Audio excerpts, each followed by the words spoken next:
Ya, Assalamualaikum warahmatullahi wabarakatuh. Kembali lagi di video untuk perkuliahan Fisika Dasar 2. Di video yang kali ini kita akan melanjutkan bahasan mengenai induksi elektromagnetik ya, yang sudah dimulai dari video yang sebelumnya.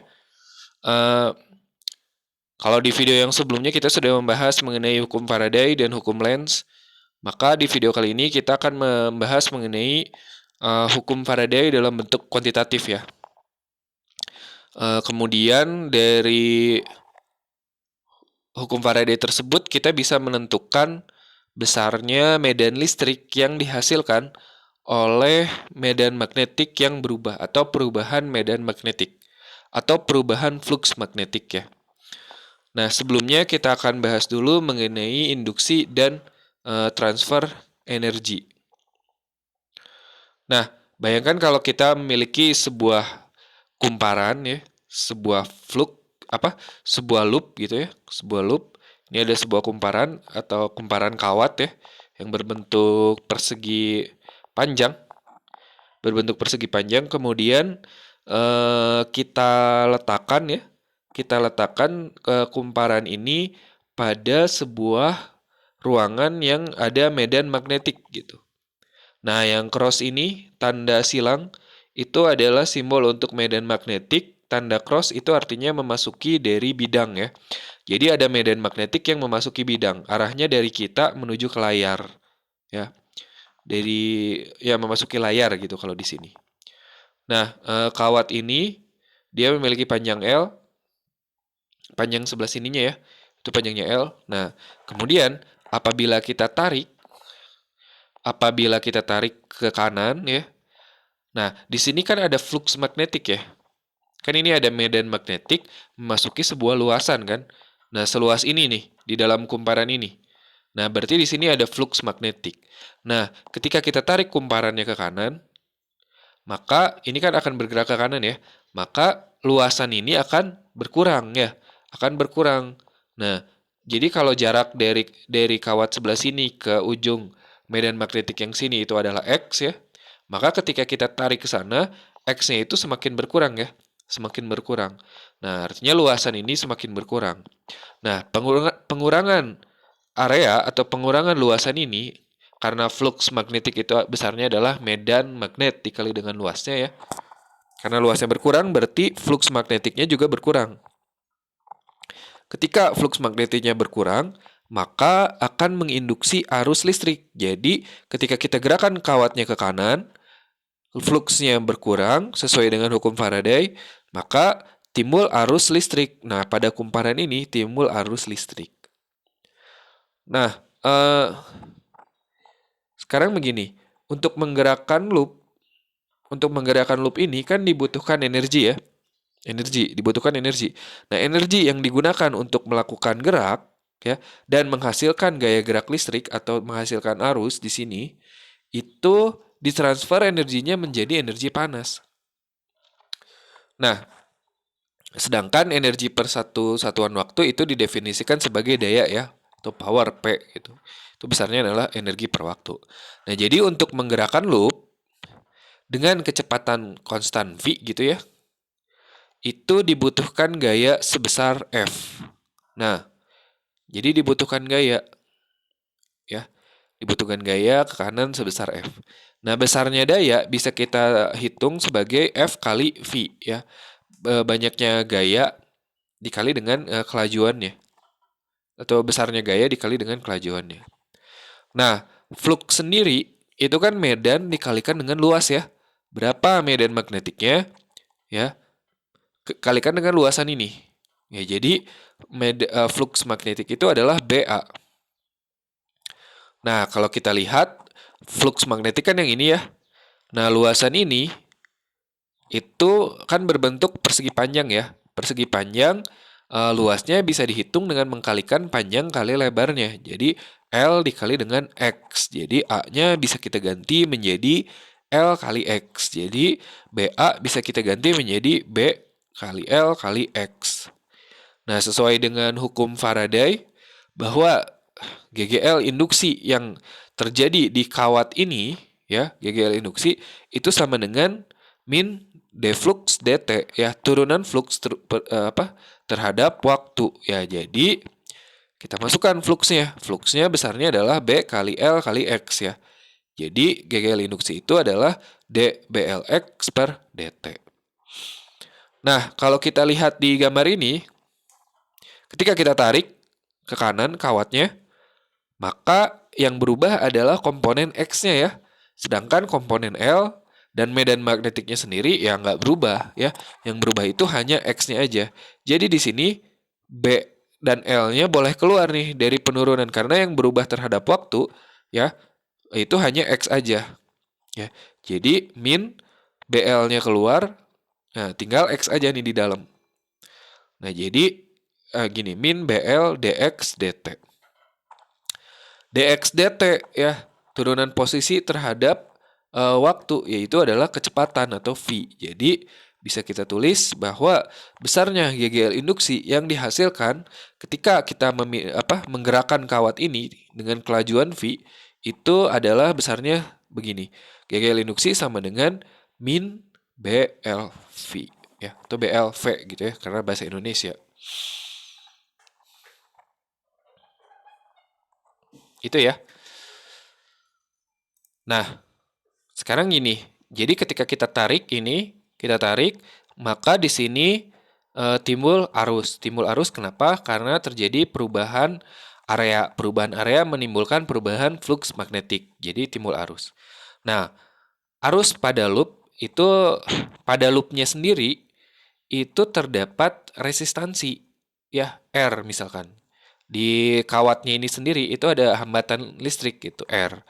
Nah, dengan adanya GGL listrik pada kawat ini, maka besarnya arus yang mengalir ya bisa ditentukan dengan hukum Ohm ya.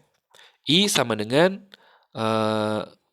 GGL per R ya, di mana GGL-nya sendiri itu dia tadi sudah kita hitung sebesar min BLV ya. Nah, timbul arus di sini. Kita gerakan timbul arus di sini. Nah, sekarang arus sendiri ketika dia memotong medan magnet ya, seperti yang sudah kita pelajari pada pokok bahasan medan magnetik ya. Ketika ada arus memotong medan magnet, maka pada arus tersebut akan ada gaya magnet atau gaya Lorentz ya. Nah, jadi arus yang mengalir pada loop itu menghasilkan medan magnet atau gaya magnet pada loop itu sendiri ya. Nah, sedangkan arahnya kita tentukan dengan kaidah tangan kanan ya. Misalkan begini ya. Kaidah tangan kanan kadang-kadang beda-beda, tapi intinya sih sama aja. Misalkan kita gunakan yang ini nih. Yang jempol ini adalah arah gaya, I ini adalah arah arus, sedangkan ini jari tengah itu adalah arah medan ya. Jadi kita lihat di sini. Nah, arah arusnya. Nah, arah arusnya gimana nih? Arah arusnya apakah searah dengan putaran jarum jam atau berlawanan jarum jam? Nah, ini kita jawab dengan menggunakan hukum Lenz ya. Nah, coba lihat. Ketika kita menggerakkan kumparan ini, itu fluxnya berkurang atau bertambah? Jawabannya adalah berkurang ya. Jawabannya adalah berkurang sehingga flux magnetiknya berkurang ya, luasannya kan berkurang, sehingga flux magnetiknya berkurang. Nah, kumparan punya kecenderungan untuk mempertahankan medan magnetiknya ya. Nah, artinya dia menghasilkan kalau ini adalah medan induksi yang kalau ini ada medan yang memasuki bidang, ketika kumparannya ditarik ke kanan, fluxnya berkurang, maka kumparan akan menghasilkan medan induksi yang arahnya kemana? Ke dalam bidang juga. Kenapa ke dalam bidang juga? Karena flux yang ke dalam bidang ini sedang dikurangi, maka dia tambah dengan yang searah ke sana gitu.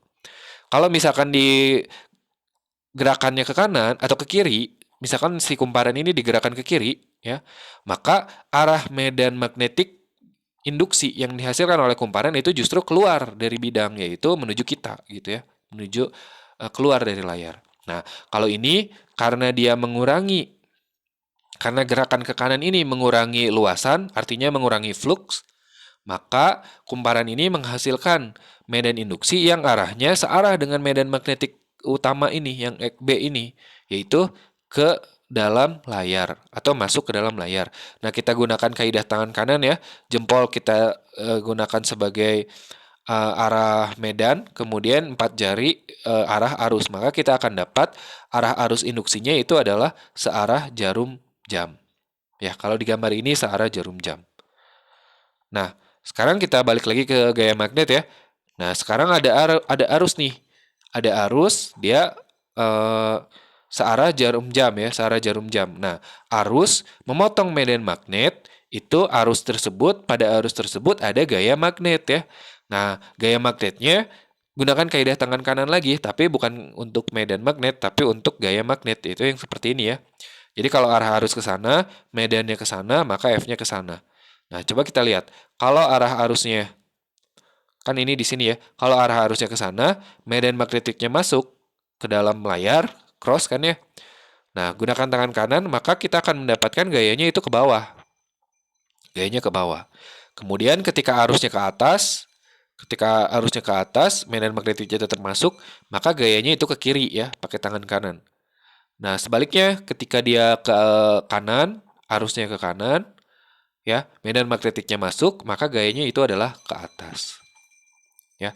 Jadi eh, jadi ceritanya sudah kebayang ya, ada kawat ditarik ke sana karena fluksnya berkurang, maka dia menghasilkan arus induksi memotong medan magnet, maka terdapat gaya magnet atau gaya Lorentz.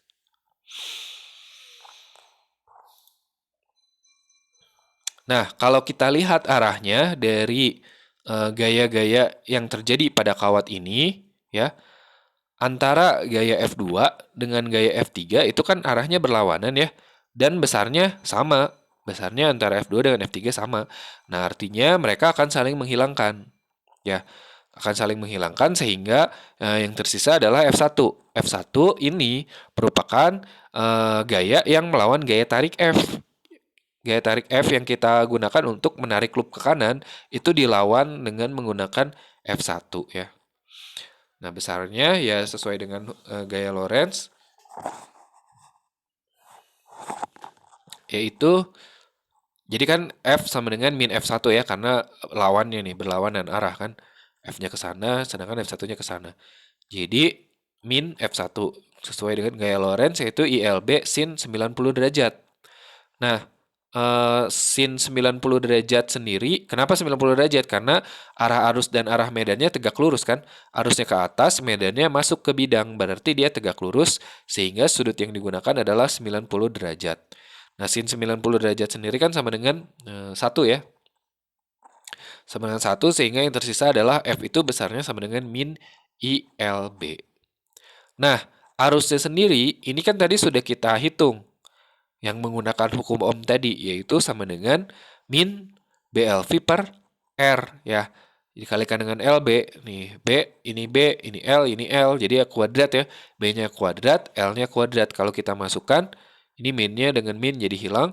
Kalau kita masukkan jadi B kuadrat, L kuadrat, V per R. Nah, tadi daya sudah kita definisikan. Daya itu sama dengan F dikali V besarnya. Gaya dikali dengan kecepatan ini ya. Jadi P sama dengan F kali V. F-nya kita masukkan B kuadrat L kuadrat V per R, nah, dikali dengan V. Sehingga jadinya B kuadrat L kuadrat V kuadrat per R. Nah, kalau kita kalikan dengan R per R, maka kita akan dapat B kuadrat L kuadrat V kuadrat. Ini kan yang di bawah R-nya 2 ya. Ini yang di bawah R-nya 2, jadi R kuadrat gitu, dikali dengan R. Nah, yang B kuadrat L kuadrat V kuadrat per R kuadrat ini apa? Kan tadi sudah kita tahu bahwa I itu besarnya BLV per R ya. BLV per R. Jadi kalau B kuadrat L kuadrat V kuadrat per R kuadrat itu sama dengan I kuadrat dong. Karena ini I kan. BLV per R itu I. Berarti kalau kuadrat ya berarti I kuadrat. Jadi besarnya P itu sama dengan I kuadrat kali R. Nah, I kuadrat R ini itu merupakan energi panas yang dihasilkan oleh usaha dalam menggerakkan loop dalam medan magnet ya. Jadi seperti itu. Ini adalah E kuadrat per R itu energi panas yang dihasilkan gitu. Ketika kita menarik kawat di medan magnet.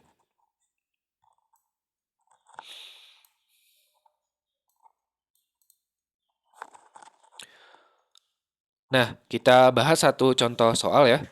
Sebuah kawat berbentuk U ya.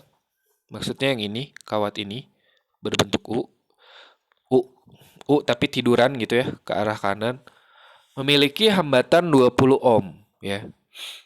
Memiliki hambatan 20 ohm berada dalam medan magnetik B 5 kali 10 pangkat min 3 Tesla. Arah medan magnetiknya X kan ya, cross, berarti memasuki layar ya. Dari kita menuju ke layar. Kemudian ada kawat ya. Ada kawat AB nih, kawat AB. Kemudian kawat AB ini ditarik ya, digerakkan sebuah kawat AB dengan kecepatan 10 meter per sekon. Jadi ini ada kecepatan 10 meter per sekon seperti pada gambar, sedangkan panjang AB-nya adalah 20 cm. Kita disuruh untuk menentukan pertama besarnya gaya listrik atau GGL ya, gaya gerak listrik. Besarnya gaya gerak listrik pada batang ini ya. Kemudian berapa arusnya? Kemudian bagaimana arah arusnya? Apakah searah jarum jam atau dari A ke B atau dari B ke A gitu? Atau kalau di sini yang melewati hambatan R, berarti searah jarum jam atau berlawanan jarum jam gitu ya. Nah, mari kita bahas satu-satu ya.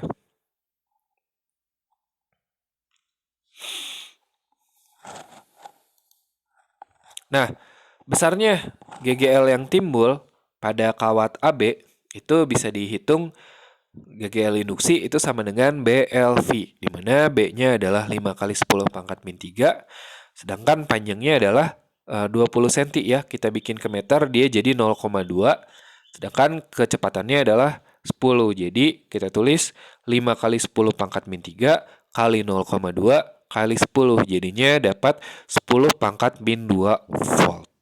Itu adalah untuk jawaban yang pertama, besarnya GGL yang timbul pada kawat. Nah, yang berikutnya yang B itu kita disuruh untuk menentukan besarnya arus ya. Ya, ini tinggal dibagi aja. I sama dengan GGL per R. Tadi GGL-nya sudah dapat 10 min 2 ya. Dibagi dengan R itu adalah hambatannya. Hambatannya tadi adalah 20 ohm. Jadi 10 pangkat min 2 dibagi dengan 20 ohm. Jadinya kita dapat 0,3 kali 10 pangkat min 3 ampere. Ya, 10 pangkat min 3 kan sama dengan mili ya. Jadi kita bisa tulis dia sebagai 0,5 mili ampere. Nah, sekarang kita lihat nih, arah arusnya kemana ya. Apakah searah jarum jam, artinya dari A ke B terus ke sini, balik lagi ke A, atau berlawanan jarum jam dari A ke sini, dari B kemudian ke A gitu ya. Nah, itu dilihat dengan menggunakan hukum Lenz ya. Dengan menggunakan hukum Lenz. Nah, kita lihat dulu. Ya, ini sebenarnya udah ada jawabannya, tapi kita jangan lihat dulu ini. Nah, ketika atau di sini aja dulu lah. Nah, ketika kita tarik ya kawat ini ke kanan, kawat AB kita tarik ke kanan, artinya luasan ini diperbesar. Kalau luasannya diperbesar, berarti fluksnya juga diperbesar, ya. Ingat hukum Lenz bahwa kumparan itu cenderung untuk mempertahankan fluks ya. Jadi, kalau ketika kita menggerakkan AB ini ke kanan dan fluksnya membesar, maka kumparan akan menghasilkan medan induksi yang melawan penambahan fluks tadi, ya.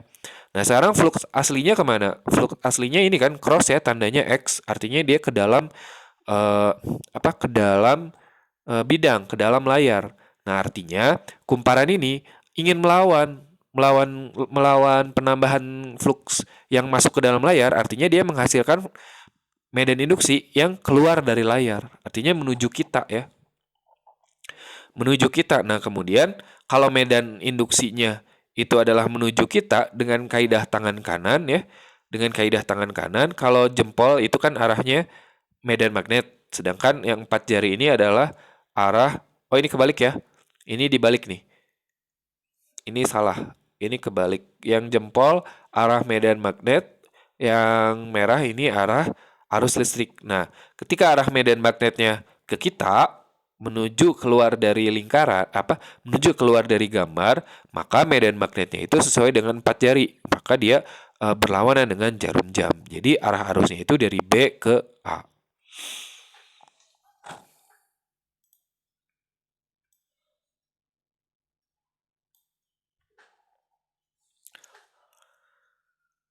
Nah, begitu ya. Sekarang mari kita bahas mengenai medan listrik induksi ya.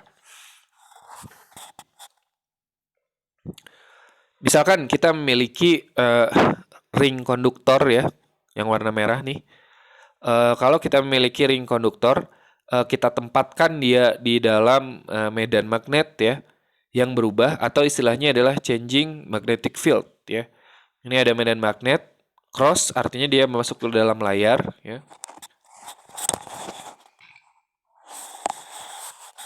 Dan besarnya dia berubah-ubah. Maka pada kawat ini itu terdapat arus listrik induksi ya. Terdapat arus listrik induksi yang mengalir sepanjang kawat. Nah, jika ada arus, itu artinya ada medan ya, ada medan listrik artinya ya. Bisa dipahami ya. Ini kan ada flux ya, ada flux magnetik, ada flux magnetik yang memasuki luasan ini. Kemudian karena medan magnetiknya berubah-ubah, maka fluxnya berubah, maka timbul arus ya. Di kawat ini timbul arus. Nah, kalau ada arus di kawat ini berarti ada medan magnetik ya. Ada medan magnetik yang arahnya di setiap titik adalah tangensial ya. Nah, ada arah medan magnetik sehingga kita dapat mengambil kesimpulan bahwa medan magnetik yang berubah. Oh sorry, ini bukan medan magnetik. Tadi saya bilang apa? Medan listrik ya. Jadi kalau misalkan ada arus listrik, berarti di dalam kawatnya itu ada medan listrik gitu maksudnya. Jadi ada medan magnet berubah menghasilkan arus listrik. Nah berarti di kawat itu ada medan listrik ya. Ada medan listrik. Sehingga kita dapat mengambil kesimpulan bahwa medan magnetik yang berubah itu menghasilkan medan listrik ya. Jadi medan magnetik yang memasuki kumparan ini berubah, menghasilkan arus pada kumparan. Nah, kalau ada arus, artinya di dalam kumparan atau di dalam kawat itu ada medan listrik ya. Jadi medan magnetik yang berubah menghasilkan medan listrik. Dibuktikan dengan apa? Dibuktikan dengan secara fisis itu ada arus listrik.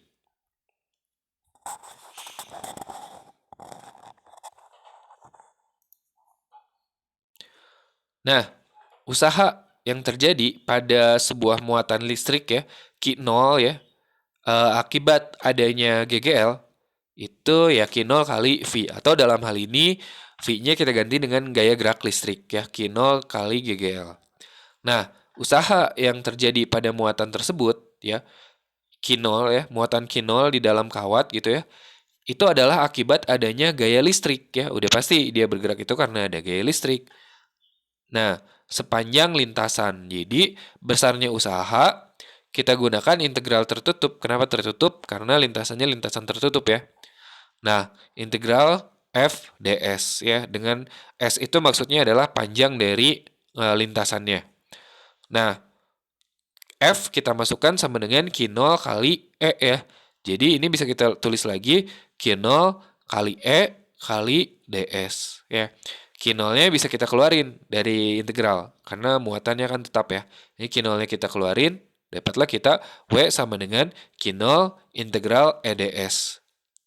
Nah, tadi ini kan W ya. Tadi kita sudah dapat bahwa W itu adalah Q0 kali GGL. Jadi kita bisa simpulkan bahwa Q0 kali E itu sama dengan Q0 kali GGL itu sama dengan Q0 kali integral EDS. Ya. Jadi Q0 kali GGL sama dengan Q0 kali integral EDS. Q0-nya kita coret di kedua ruas, jadi sehingga tersisa GGL itu sama dengan integral tertutup dari EDS. Nah, hukum Faraday tadi kita sudah di video yang sebelumnya sudah dibahas bahwa GGL induksi itu sama dengan perubahan flux atau min perubahan flux terhadap waktu ya. Jadi GGL itu sama dengan min deflux dt. Nah, jadi min deflux dt ini sama dengan integral tertutup dari EDS. Nah, inilah yang disebut dengan hukum Faraday dalam bentuk kuantitatif. Ini bisa kita gunakan untuk menentukan besarnya medan listrik yang dihasilkan karena perubahan medan magnetik ya.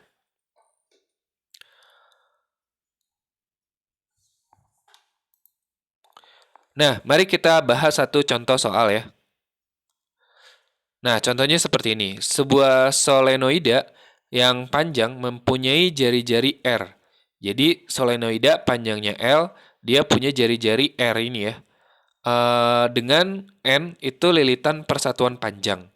Jika solenoida tersebut dialiri arus, di sini ada arus masuk ke dalam kumparan, yaitu besarnya adalah IM cos omega T. IM itu maksudnya arus maksimal, dan omeganya itu adalah konstan ya. Jadi arus maksimal konstan dan omeganya juga konstan. Tentukan medan listrik induksi. Jadi di dalam solenoida ini pasti ada medan listriknya, di luarnya juga ada medan listriknya. Kalau medan magnet sudah jelas ya, itu sudah kita bahas bahwa arus listrik pada solenoida menghasilkan medan magnetik di dalamnya ya. Nah, itu sudah jelas. Nah, sekarang yang ditanya bukan medan magnetik tapi medan listrik ya. Medan listrik induksi yang dihasilkan sebagai fungsi R ya, jarak terhadap sumbu solenoida. Jadi kalau sumbunya itu ada di tengah-tengah, berarti maksudnya adalah berapakah medan listrik di setiap titik yang jaraknya R dari sumbu tersebut gitu. Nah, induksi magnetik B di dalam solenoida itu sendiri itu kita bisa anggap homogen ya atau serba sama. Dan medan magnetik di luar solenoida bisa kita abaikan. Ada sih sebenarnya, tapi bisa kita abaikan ya. Jadi kita anggap bahwa medan magnetiknya itu hanya di dalam solenoidanya aja dan itu adalah homogen. Nah, kita buat loop ya. Loop yang berupa lingkaran dengan jari-jari R yang sumbunya itu berhimpit dengan sumbu solenoida. Nih, ini. Jadi kita bikin kita perbesar dulu ya. Kita perbesar dulu. Nah, kalau kita bikin sebuah garis ke sini ya, ini adalah sumbu solenoida. Nah, kita buat sebuah loop, sebuah lingkaran gitu ya, sebuah loop yang pusatnya sama dengan sumbu solenoida tadi ya. Dengan lingkaran ini berjari-jari R ya. Nah, untuk R di mana R kecil itu lebih kecil daripada R besar, artinya apa? Artinya sebuah lingkaran yang ada di dalam solenoida ya. Untuk jari-jari lebih kecil daripada jari-jari solenoida, artinya untuk menentukan medan listrik di dalam solenoidanya sendiri ya. Nah, kita gunakan tadi hukum Faraday yang dalam bentuk kuantitatif tadi, yaitu min deflux dt itu sama dengan integral tertutup dari EDS ya. Nah, kita masukkan flux magnetik ya. Flux magnetik itu kan luas dikali dengan medan magnetik ya. Luasnya karena dia berbentuk lingkaran ya.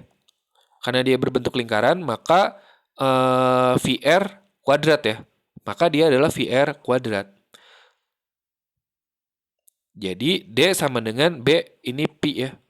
PR kuadrat dt ya. Flux kan medan kali luas kan. Medan magnetik kali luas. Karena dia berupa lingkaran, jadi VR kuadrat ini yang tanda tanya ini harusnya V ya. VR kuadrat dt. Nah, sama dengan E ds. ds itu adalah lintasan dari tertutup ini ya. Jadi 2VR. Keliling lingkaran ya. 2VR. Nah, jadi kita dapat bahwa E2VR itu VR kuadratnya ini bisa kita keluarkan dari diferensialnya. Jadi kita bisa dapat E2VR itu sama dengan min VR kuadrat dB per dt.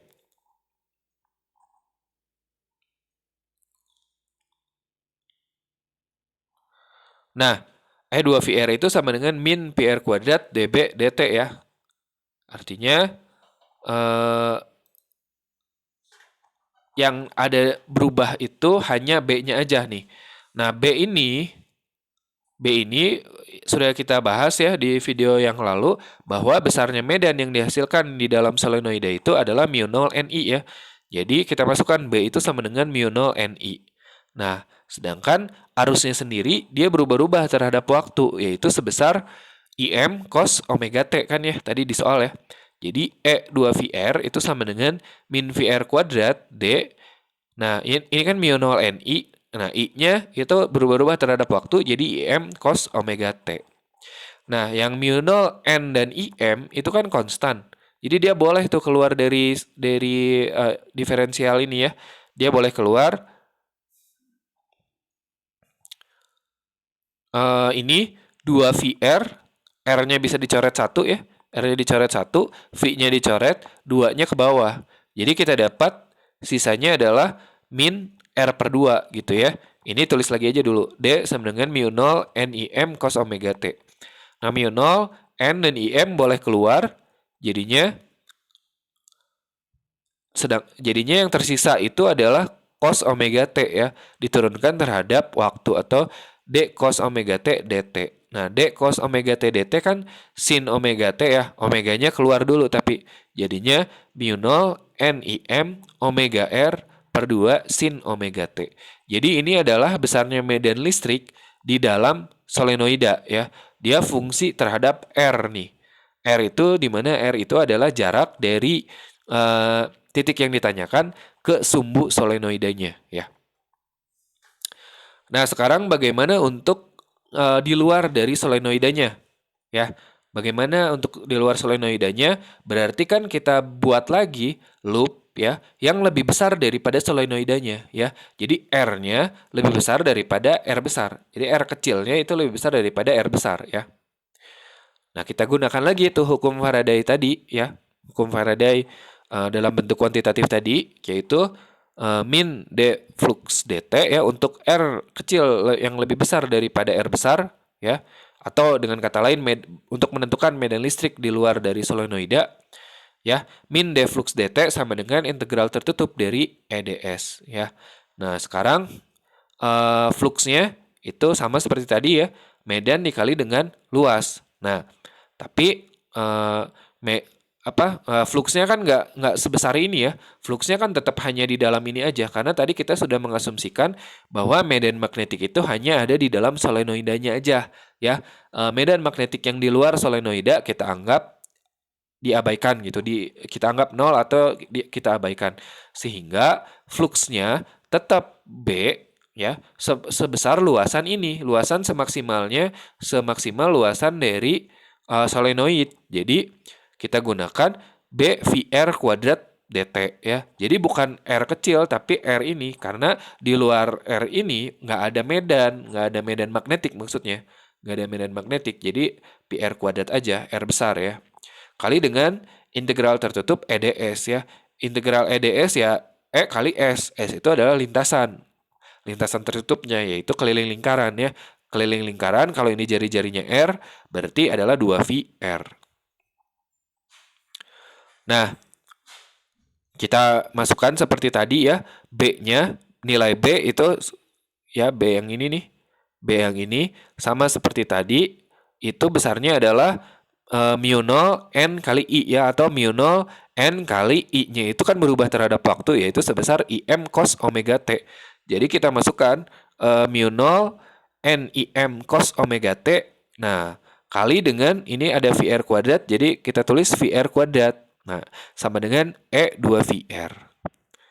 Jadi E2VR itu sama dengan ini mu 0 coba kita lihat ya. Mu 0, N, IM, VR kuadrat itu semua boleh keluar ya dari diferensial ini ya. Jadinya seperti ini. Mu 0, N, IM, R kuadrat ya itu keluar semua. Yang tersisa tinggal cos omega T ya turunkan terhadap dt terhadap waktu ya. Ini adalah per 2R ya. Jadi cos omega T diturunkan terhadap waktu jadinya min sin ya. Min sin omeganya keluar. Jadi hasil akhirnya adalah seperti ini ya. Min mu 0 NIM omeganya tadi keluar ya. Jadi ada omega di sini. R kuadrat ditulis lagi. Cos jadi sin. Tapi ini jadi min ya. Jadi min mu 0 NIM omega R kuadrat sin omega T per 2R ya. Ini adalah besarnya medan listrik di di luar dari solenoida. Nah, kita perhatikan kalau di sini dia itu berbanding lurus ya dengan R, ya. Tapi kalau di sini R-nya malah di bawah nih. Artinya apa? Artinya dia berbanding terbalik ya. Berbanding terbalik dengan R. Artinya semakin jauh dari solenoidanya, maka besarnya medan listrik itu semakin kecil ya, karena di sini kelihatan berbanding terbalik. Nah, itu pembahasan kita untuk video kali ini. Semoga dapat dipahami ya. Silakan dikerjakan tugas-tugasnya. Assalamualaikum warahmatullahi wabarakatuh.